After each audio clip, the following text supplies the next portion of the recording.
Hello everyone, welcome you और स्वागत करता हूं एक बार फिर से हमारे यूट्यूब चैनल विस्टम वेल्थ में। और इस वीडियो में हम बात करने वाले हैं आईआरसीटीसी, जी हां, Indian railway catering and tourism corporation limited. और बात करेंगे इसके फंडामेंटल्स की, टेक्निकल्स की और इसके रिटर्न्स की कि क्या आने वाले टाइम में एक अच्छे डिसेंट रिटर्न्स के हमको चांसेस देखने को मिल सकते हैं या नहीं इस स्टॉक द्वारा। तो चलिए सारे विषयों में बात करेंगे, लेकिन उससे पहले एक छोटी सी रिक्वेस्ट है कि आपने अगर अभी तक हमारे चैनल को सब्सक्राइब नहीं किया तो प्लीज़ सब्सक्राइब कर लीजिए ऐसे ही बेहतरीन स्टॉक अपडेट्स के लिए। तो सबसे पहले यहाँ देखिए, मैं बात करूँगा मार्केट कैप की। तो जो मार्केट कैप है वो है 22,415 करोड़ का मार्केट कैप है। अभी मैंने रिसेंटली पोल भी किया कि मैं कोल इंडिया या आईआरसीटीसी दोनों में से किस पर बनाऊं, किस पर मैं वीडियो लेकर आऊं और सारी चीज़ों पर बातें करूं। तो सब लोगों ने पोल किया कि आप आईआरसीटीसी पे बनाइए। कोल इंडिया पे अब जिस हिसाब से आया हुआ है सबका कि कोल इंडिया पे भी नहीं सर बनना चाहिए, तो मैं सेकंड वीडियो ट्राई करूंगा कि कोल इंडिया पर लेकर आऊँ आपके सामने। तो देखिए मार्केट कैप जो है वो है 22,415 करोड़ का यहाँ पर इंडियन रेलवे का। अब करंट मार्केट प्राइस जो है वो है 1401 रुपये की करंट मार्केट प्राइस। 52 वीक जो हाई था वो था अप्रॉक्स, मैं 5 रुपये कम बोलूँगा, 2000 से। और 1995 जो था 52 वीक हाई था। 625 रुपये का जो था वो लो बनाया था इस स्टॉक ने। बुक वैल्यू जो है वो है 65.18। और देखिए सबसे पहले मैं ये बताना चाहता हूँ कि जिनको इनके टर्म्स के बारे में नहीं पता कि व्हाट इज स्टॉक पी, यानी कि प्राइस टू अर्निंग रेशियो क्या है, बुक वैल्यू क्या होती है, डिविडेंड यील्ड परसेंटेज क्या होता है, तो आप प्लीज़ मेक श्योर कि कमेंट करें कि आपको नहीं अगर पता हो तो मैं इसके लिए डेडिकेटेड वीडियो ज़रूर बनाऊंगा। और साथ ही आप लोग के लिए एक और मैं पोल करने वाला हूं जिसमें एक स्ट्रेटेजी के बारे में हम लोग शेयर करने वाले हैं। स्विंग स्ट्रेटेजी होगी, उसमें मैं आप लोग से जानना चाहूँगा, जो राय होगी आप लोग प्लीज़ उसमें ज़रूर अपना कमेंट करिएगा और बताइएगा कि आप क्या सोचते हैं। तो जल्दी से वो पोल मैं रिलीज़ करूँगा।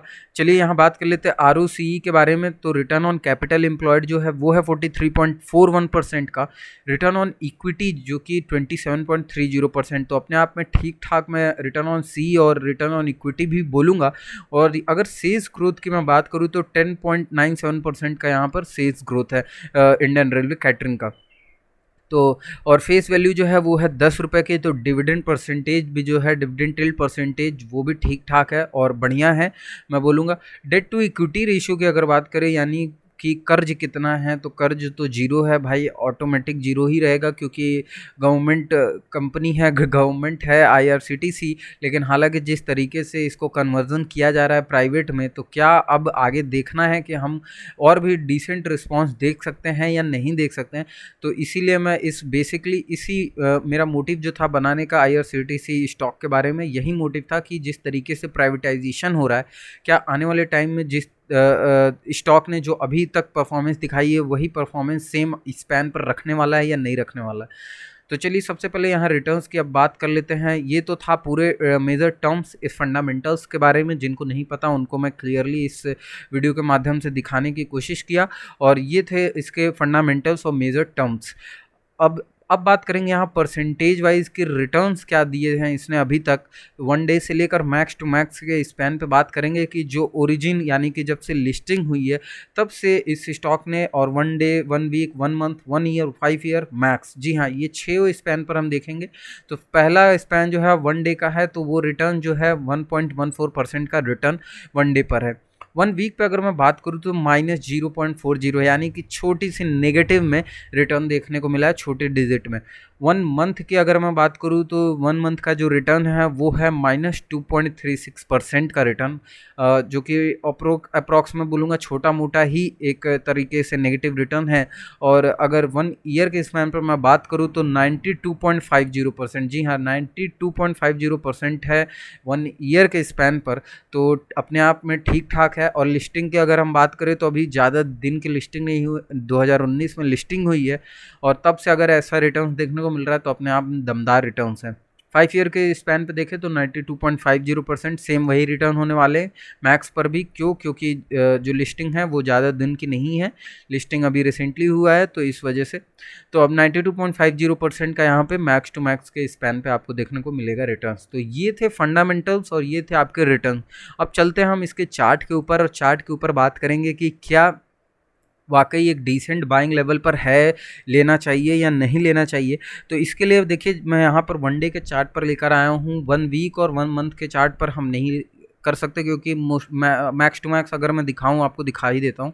1 मंथ के चार्ट पे करूँगा तो ये देखिए मोर देन 5-6 कैंडल्स से ज़्यादा नहीं है यहाँ पर। और अगर 1 वीक के मैं चार्ट पर दिखाऊँ तो यहाँ पर भी ज़्यादा आपको नहीं दिखेगा। तो 1 डे पे चार्ट पे क्लियर ज़्यादा देखने को मिलेगा, क्लियरेंस भी रहेगी, और हम जल्दी से बात भी कर लेंगे कि 1 डे के चार्ट पर क्या सिनेरियो बन रहा है। तो देखिए, अब बाइंग अपॉर्चुनिटी कहाँ ढूंढनी है, सेलिंग अपॉर्चुनिटी कहाँ ढूंढनी है, मैं इसको थोड़ा सा मिनिमाइज़ करता हूँ और दिखाता हूँ। एक ऊपर के साइड में मैंने ट्रेंड लाइन ड्रॉ किया है, नीचे के साइड में एक सपोर्ट लाइन है। इसी दोनों के लाइन के थ्रू मैं समझाने की कोशिश करूँगा। अब जहाँ से ओरिजिन हुआ, अगर मैं यहाँ ले चलूँ तो अक्टूबर 14 के यहाँ पे आसपास ओरिजिन है आपको, और उसके बाद अगर मैं देखूँ तो यह मैक्स टू मैक्स जो गया है वो अप्रॉक्स 2000 के लेवल के आसपास ये गया हुआ है। ठीक है, ऊपर के लेवल पर इतने ज़्यादा के देखिए, क्योंकि पहले से हाइप बना हुआ था कि आईआरसीटीसी का जो है वो आने वाला है बहुत ही जल्दी, आईपीओ जो है वो आने वाला है। तो रिटेलर्स, ऑपरेटर्स, जितने बड़े बड़े इंस्टीट्यूशंस वो ऑलरेडी पहले से जमा कर बैठे थे कि आते ही हमको इसमें ग्रैब करनी है अपॉर्चुनिटी। और कहीं ना कहीं वही सिनेरियो था कि इस स्टॉक को 2000 के लेवल पर लेकर गया। वाकई देखा जाए तो इस स्टॉक की वैल्यू जो है वो अप्रॉक्स 2000 के आसपास है, क्योंकि जितना बड़ा मार्केट कैप है और जितना बड़ा मार्केट का ये ऑपरेशन है, ऑपरेटिंग जितना बड़ा है, तो उस हिसाब से मैं देखूं तो और बताऊं तो 2000 के आसपास का ही इसका वैल्यू होना चाहिए। लेकिन यहाँ पे ऑपरेटर्स द्वारा उठाया गया इसको पूरी तरीके से, और ऊपर के लेवल पर बहुत लोगों ने बाय किया। उस टाइम एक और मैंने वीडियो बनाया था कि अभी इस लेवल पर प्लीज़ बाय मत करिए। तो उस टाइम तो सबने बोला कि अरे नहीं, अब मैं क्या बोलूँ, अब क्या ही बोला जाए, आप लोग जो बोल दें वो सब सही। तो फिर यहाँ से गैप डाउन देखने को मिला, और उसके बाद से पूरी तरीके से ये अपने 750 के लेवल्स पर आ चुका था। ठीक है, फिर से अपर सर्किट लगा, एंड देन अब एक रेंज में ही कहीं ना कहीं इस ट्रेंड लाइन के साथ और इस सपोर्ट लाइन के साथ रेंज में ही वह रेंज बाउंड होके रह गया है। अब करना क्या है हमको, देखिए हमको एक ऊपर के लेवल पर अगर डिसेंट बाइंग देखनी है तो तब जब तक ये लेवल हमको ब्रेक नहीं होता या ये ट्रेंड लाइन ब्रेक नहीं होती, तो 1400 के ऊपर नहीं निकलता ये स्टॉक, तब तक आपको नहीं लेना है। माफ़ करिएगा, 1450 के ऊपर अगर नहीं निकलता तब तक आपको ये स्टॉक नहीं लेना है विद हाई वॉल्यूम। ठीक है, अगर ये सपोर्ट को रिस्पेक्ट करता है, सपोर्ट ब्रेक नहीं करता है, जैसा कि देखिए एक बार यहाँ ब्रेक, दूसरी बार मतलब ट्रिपल बॉटम के सिनेरियो यहाँ बन रहे हैं। आपने पढ़ा होगा डाउ थ्योरी, उसमें ट्रिपल बॉटम के सिनेरियो यहाँ क्रिएट हुए। अब ये चौथा टेस्ट अगर हुआ और इसमें हाई वॉल्यूम आता तो सपोर्ट अगर ब्रेक होता है तो clearly it can see the levels of 1243 के आसपास के लेवल्स देख सकता है। ये ब्रेक होता है तो ये लेवल देखेगा आपका 1100 के आसपास का लेवल, 1190 के लेवल को देखेगा। ठीक है, और ये ब्रेक होता है तो भाई इसके बाद तो मैं नहीं बता सकता कि कहाँ जाएगा, क्योंकि ये जो सपोर्ट है ये एक डिसेंट सपोर्ट लग रहा है।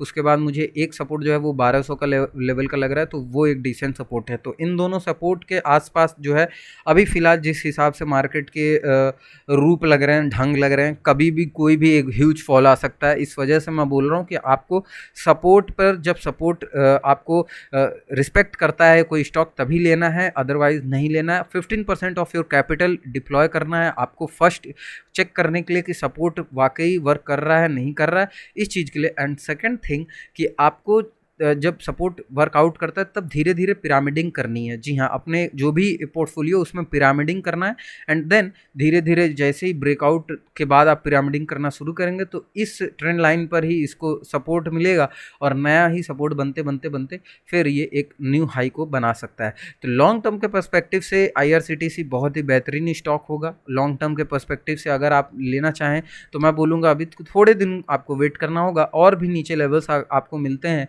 तो उस पे आप लीजिए। और मुझे लगता है कि एक सही लेवल जो होगा इसका ये होगा आपका 900 और 800 के आसपास के लेवल फिलहाल के लिए बाय करने के लिए। फिलहाल के लिए आपको क्या करना है कि वेट करना है और एक स्टॉक के बाउंस बैक की तैयारी करने के लिए वेट करनी है। तो जैसे ही आपके इसमें लीग में आता है तब उस पर आपको हथौड़ा चला देना है। तो इस वीडियो में बस इतना ही, और वीडियो अच्छी लगी तो जरूर लाइक करिएगा, सब्सक्राइब करिएगा चैनल को, बेल नोटिफिकेशन ऑन कर लीजिए, जिससे कि सारे लेटेस्ट अपडेट आपको